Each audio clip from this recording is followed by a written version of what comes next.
Sonia Lowman joins us now. She's the director of Teach Us All, a new movie that honors the Little Rock Nine and explores how educational inequality still plagues the U.S. today. Sonia, thanks for being with us. I understand this is your directorial debut. So first of all, what inspired you to take on this project and specifically tackle education inequality?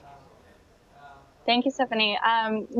This is because I'm working for an educational nonprofit called the Lowell Milken Center for Unsung Heroes. And we teach young people their power and responsibility to affect positive change in the world. So I was working on the Little Rock Nine school crisis, a museum exhibit for the center. And I learned about the state takeover of the Little Rock School District in 2015 and how divisive it was. And how sort of racially charged it was. And I realized we were coming up on the 60th anniversary and what a perfect time to elevate the conversation about educational inequality in the U.S. and the resegregation that's taking place in our schools 60 years later. And I was fortunate enough to partner with Ray, Ava DuVernay's distribution collective, to really mark this anniversary in a huge way and recognize how far we haven't come in living out their legacy. Yeah. You mentioned that there's still a lot of segregation, and it's called hyper-segregation, where at least 75% of students are the same race. How big and prevalent is that problem in this country? It's big and it's getting worse. I think that's the kind of very concerning part of this. Since the late 80s, really early 90s, that's been this period of resegregation. So under the mandate of Brown versus Board of Education, there had been significant progress in desegregating schools across the South.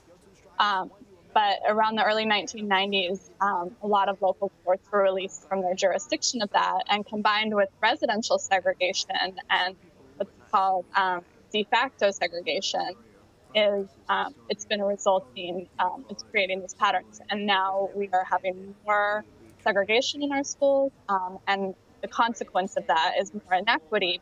Segregated schools tend to get less resources and less experienced teachers, and it's a toxic problem. What do you feel are some of the solutions to this so-called resegregation?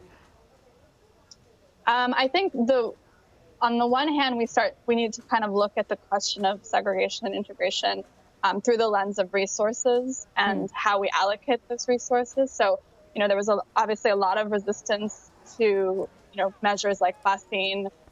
It's been, there's a lot of resistance to desegregation in the first place. But if you look at how we're allocating resources unequally, it should really be about, students being able to have a great school wherever they are, wherever they live, and not having to go to another, neighborhood and not having to compete for these resources. So to really look at the assets of a community and the resources, how they're being allocated, is one thing. And then the second thing is that we need to be talking to students and teachers more, because their lives are the ones most impacted by educational policies, and yet they're usually the least and the last consulted in shaping them. So I really believe in student leadership and student action and elevating teacher voice. And I think that will help us better serve the needs, of people, again, who are most impacted by these issues.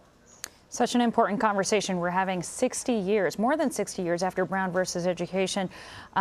Teach Us All. Sonia, thank you. Teach Us All, your movie, hits screens and is available on Netflix today. Thank you so much for your time. Thank you, Stephanie.